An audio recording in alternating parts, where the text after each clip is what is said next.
Pues Dios les bendiga, ya estamos grabando nuestra sesión. Comentábamos antes de empezar, ¿va? Nuestra clase número 89. Vamos a realizar por ahí un estudio introductorio al libro de Primera de Samuel. Eh, ya lo vamos a estar platicando, pero es bastante polémico. El libro de Samuel es un libro que a nivel de fuentes históricas no tenemos mucha información de él.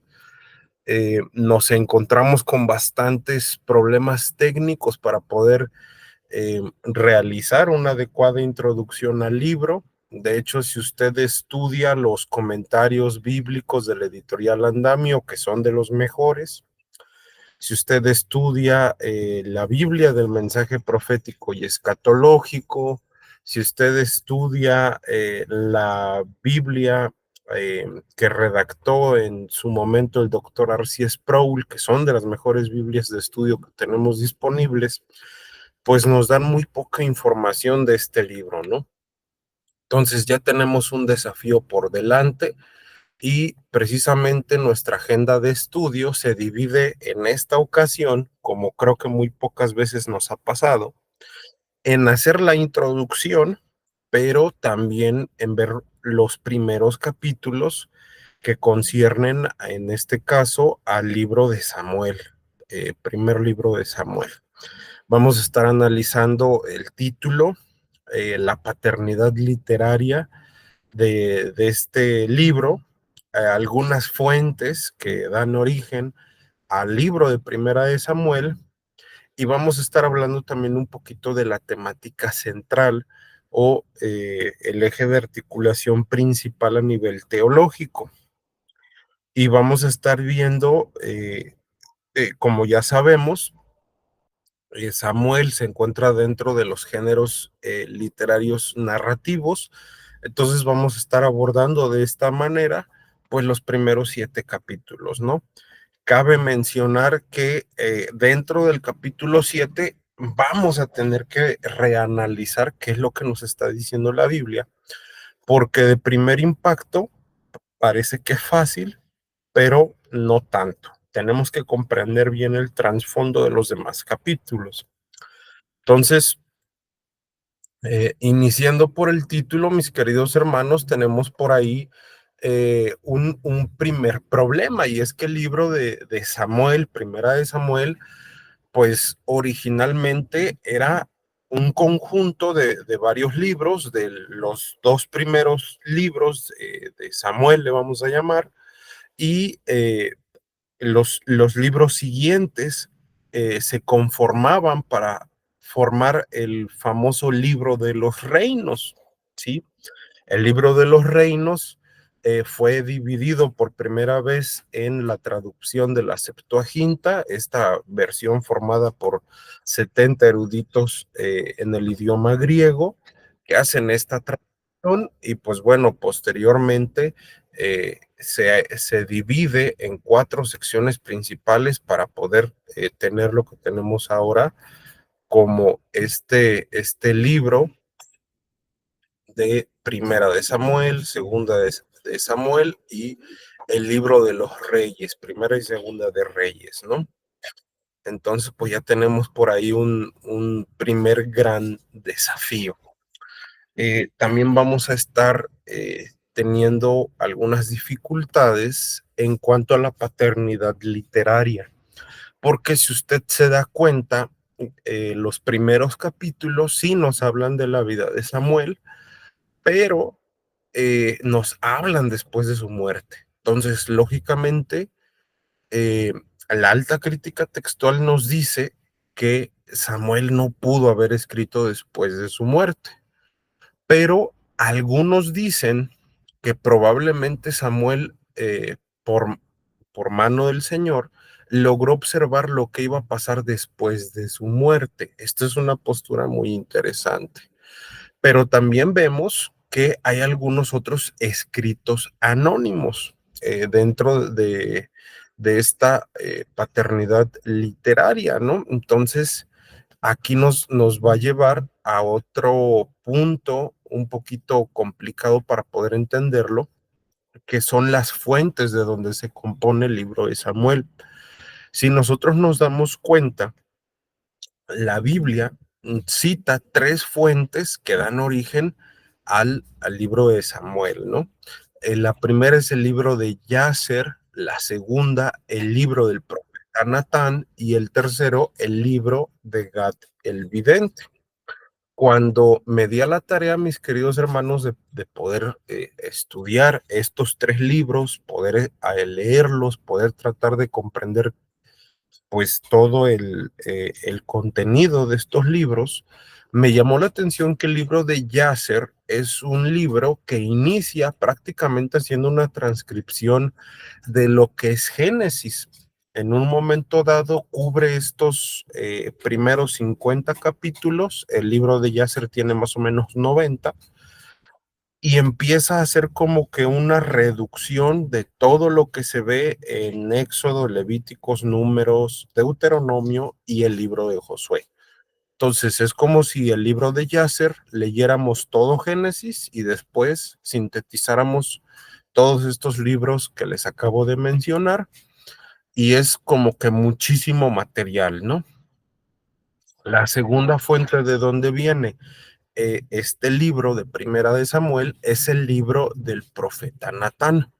El contenido del libro del profeta Natán y del el libro de Gad el vidente, pues tiene mucho que ver con una redacción de visiones que les da el Señor, ¿no? Lógicamente contextualizada en época y en cultura, pero pues resulta muy interesante analizar que este libro se compone de todos estos trasfondos a nivel histórico, a nivel profético y demás. Y bueno, recordemos que Samuel pues también era un profeta, ¿no? Entonces es un rasgo como que muy interesante en cuanto a la composición del libro.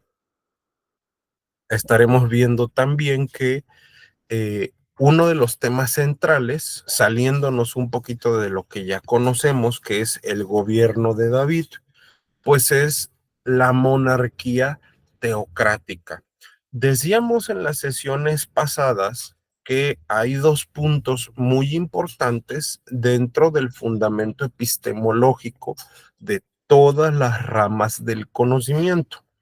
Para quienes no lo recuerden, la epistemología busca en el área de la filosofía analizar el conocimiento y su composición. Entonces, diríamos que todo conocimiento tiene un fundamento, que es la epistemología, y un propósito, que es la teleología. En este caso en particular, el libro de Primera de Samuel se basa en que la monarquía, en que todo sistema de gobierno debe de estar basado en los principios de Dios. Eso es lo que nos dice Primera de Samuel. De hecho, cuando nosotros estudiamos más adelante la Biblia, nos vamos a dar cuenta que Dios mismo permite que las autoridades que tenemos sean de bendición, o en su lado contrario, que al afectar a las naciones o al lugar donde está su jurisprudencia, sea un reflejo del juicio de Dios. Si nosotros leemos por ahí estas citas, vamos a estar yendo primero al libro del profeta Daniel. Vamos a ir un poquito rápido con... Ay, me salió un anuncio. Daniel 2:21. Vamos un poquito rápido. Mi aplicación de la Biblia no quiso abrir. Daniel 2:21. Vea lo que dice la palabra. Él muda los tiempos y las edades, quita reyes y pone reyes. Esto es interesantísimo porque recuerde que esta porción es previa a la caída de Nabucodonosor, ¿no? Y ya después Nabucodonosor, pues estaría reconociendo la majestad del Señor. Pero vamos también un poquito a ver lo que dice la Biblia en Romanos 13. No sé si alguien guste apoyarnos con la lectura. Yo también lo estoy buscando acá, Romanos 13, 1 al 2.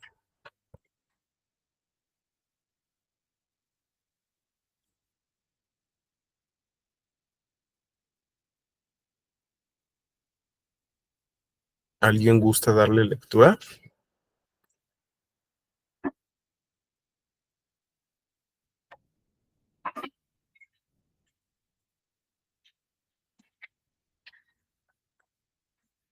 Ok, le vamos a dar lectura. Dice, sométase toda persona a las autoridades superiores, porque no hay autoridad sino de parte de Dios, y las que hay por Dios han sido establecidas. Entonces, esto es como que uno de los ejes de articulación principales de donde se basa toda la temática de este libro de Primera de Samuel, ¿no? Ahora, si vamos un poquito adelante y vean por favor que les he marcado en la lateral inferior derecha con una flechita el último cuadrito. Ahorita les explico por qué, pero me quiero detener mucho acá. Si bien el género con el que nosotros trabajamos es narrativo y pensamos que, y ese es un error que muchos tenemos al interpretar este libro, que solamente son historias y que la historia ahí se quedó y que no tiene una relevancia contemporánea, pues entonces le quitamos mérito o valor a este libro. Recordemos lo que dice segunda de Timoteo 3, 16 y 17. Dice que toda la escritura es inspirada por Dios y es útil. Ojo con eso. Entonces, de manera muy breve, porque creo que la mayoría de nosotros o todos ya conocemos qué es lo que viene en estos capítulos, pero si usted recuerda el capítulo 1, pues se habla de la vida precisamente de Ana, de todo el sufrimiento que estaba viviendo por no tener hijos.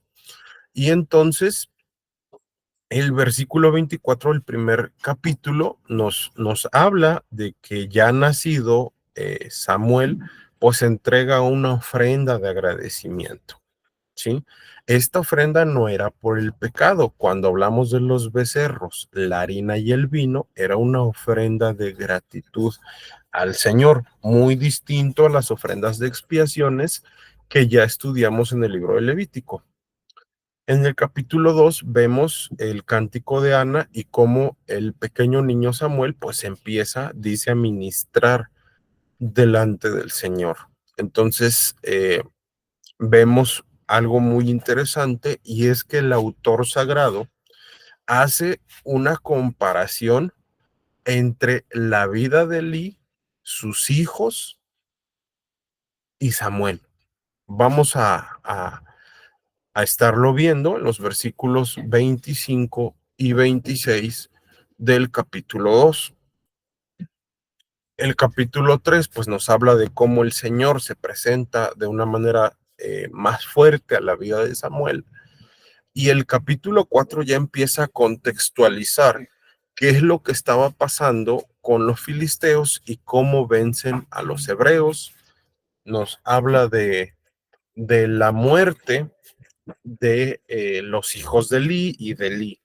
El capítulo 5 nos habla de que cuando los filisteos se llevan precisamente el arca del pacto, pues la estatua de Dagón, ojo, la estatua de Dagón que estaba en su templo, ¿verdad? Amanece postrada en distintas ocasiones delante del arca del pacto del Señor. Y entonces, aquí es donde empieza el punto de análisis más fuerte en el capítulo 5. Se llevan el arca del pacto hasta Ecrón. Si usted estudia un mapa, se va a dar cuenta que Ecrón es la ciudad más alejada de la zona de los filisteos. Entonces ellos se dan cuenta al cambiar en 3 ocasiones de sede de donde estaba el arca del pacto que había un problema. Y el punto más fuerte, y es donde nos vamos a situar acá, contraste de la actitud de los filisteos con la actitud de los hebreos hacia Dios. Los capítulos 6 y 7 nos hablan de que los filisteos tenían una mentalidad y un estado de conciencia espiritual más avanzado que estos personajes hebreos. ¿Cómo llegamos a comprender esta parte? A ver, vámonos un poquito de regreso. Vean por favor que los filisteos, vámonos al capítulo 6, versículo 2, los filisteos consultan a sus figuras religiosas, a los adivinos, a estas personas distintivas de su comunidad, para preguntar qué debían de hacer porque estaban viendo este juicio de parte de Dios en sus vidas. Vamos un poquito para allá. Es Primera de Samuel 6. Igual no sé si alguien guste leerlo. Primera de Samuel 6, 2.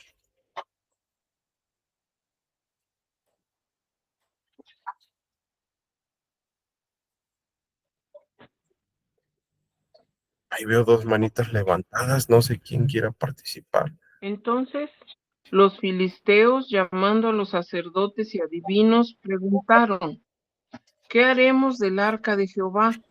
Hacednos saber de qué manera la hemos de volver a enviar a su lugar.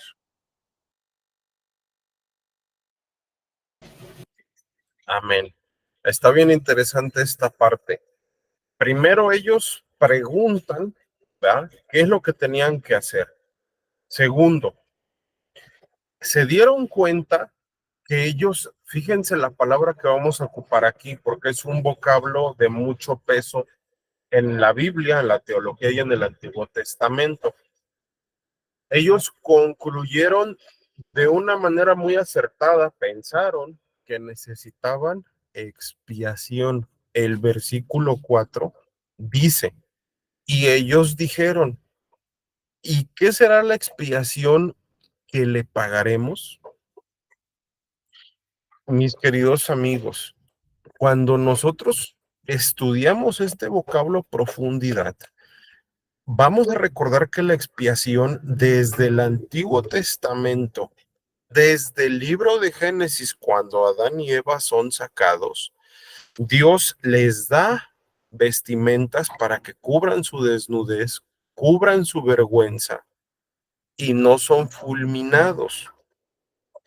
Vemos que en el tabernáculo de Moisés, para el perdón de los pecados de la nación, del cuerpo sacerdotal, se tenía que hacer expiación.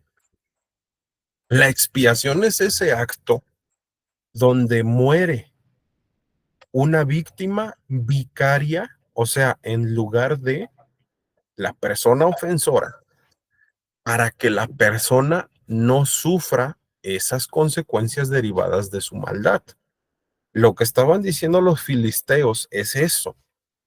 Ellos reconocían que tenían la necesidad de recibir el perdón porque habían cometido el pecado de llevarse el arca del pacto. Y ellos en el versículo 6 de este capítulo 6 toman la decisión de seguir las indicaciones que habían recibido, humillan su corazón y buscan la expiación de Dios. Ahora, note que estos filisteos están tomando una actitud muy humilde, muy contraria a la de los hebreos. Vamos a ver qué es lo que hicieron los hebreos. Pero para eso nos vamos a regresar a Primera de Samuel 4, Primera de Samuel 4, de los versículos 1 al 10. De los versículos 1 al 10 de este capítulo, nosotros nos vamos a dar cuenta que los filisteos habían salido a luchar contra el pueblo de Israel. Sí, pero ¿qué es lo que pasa? Que los hebreos nunca, ustedes lean esta porción, se les va a hacer muy interesante, pero los hebreos nunca consultaron a Dios antes de la guerra. Vuelvo a repetir, los filisteos consultaron a sus adivinos, a sus sacerdotes, en Primera de Samuel 6:2, para saber qué debían de hacer. Pero los hebreos en Primera de Samuel 4 no lo hicieron. Y mientras los filisteos confiaban en Dagón, los hebreos, teniendo a Jehová de los ejércitos, no quisieron consultarlo. Número 2, los hebreos, si nos vamos un poquito más adelante, en Primera de Samuel 4:32, no reconocieron su necesidad de expiación, sino que se vieron más acongojados por su imagen religiosa ante las demás naciones. ¿De dónde sacamos esta información? Primera de Samuel 4:32 nos dice lo siguiente. No, es 5:32, perdón. Primera de Samuel, yo me equivoqué con la cita, perdón.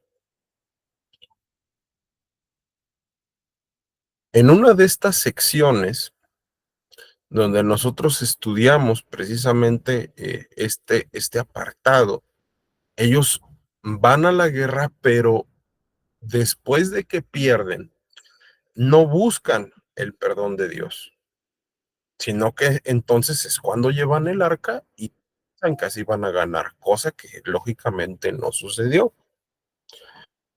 Pero hay algo muy interesante aquí, y es que en un momento dado, los hebreos llegan a imitar la conducta de los filisteos en algo positivo. Primera de Samuel 7:4-6, ellos toman la decisión de humillarse y hacen algo que no hacen los filisteos, y eso debe de ser parte de un ejemplo para nuestra vida. Primera de Samuel 7:4-6.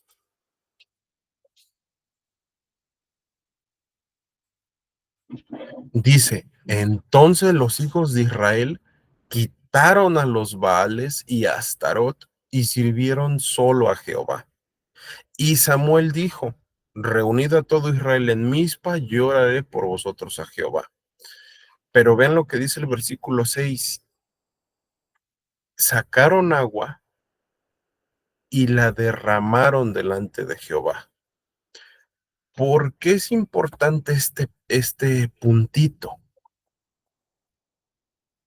Mis queridos hermanos, en el libro de los Salmos vemos en varias ocasiones, pues cómo es que David y que otros personajes se escriben derramando literalmente, ahí se ocupa varias veces en el libro de los Salmos, esta frase, derramando su corazón. Si bien el proceso de introducción de este libro nos contextualiza para saber que el pueblo estaba sufriendo por causa de su pecado y que Dios había levantado otra vez, como en el libro de los jueces, a alguien para guiar a su pueblo, la realidad es esta, que ahora, ya lo vamos a ver la próxima sesión, pero ahora dependía de cada uno de ellos, de los integrantes del pueblo y de Samuel, tener una conducta que fuera congruente con los principios de vida que ellos decían profesar. Se vuelve a repetir el fracaso. Ya lo vamos a ver, pero Samuel es uno de esos grandes hombres de Dios que no pudo criar a sus hijos y que sus hijos fueron tropiezo. Y por eso es que se sigue de este proceso de jueces. Se pierde la línea de los jueces e inicia la monarquía. Entonces, a grandes rasgos, esta es la forma en la que nos podemos introducir en el análisis de este libro tan bello de Primera de Samuel.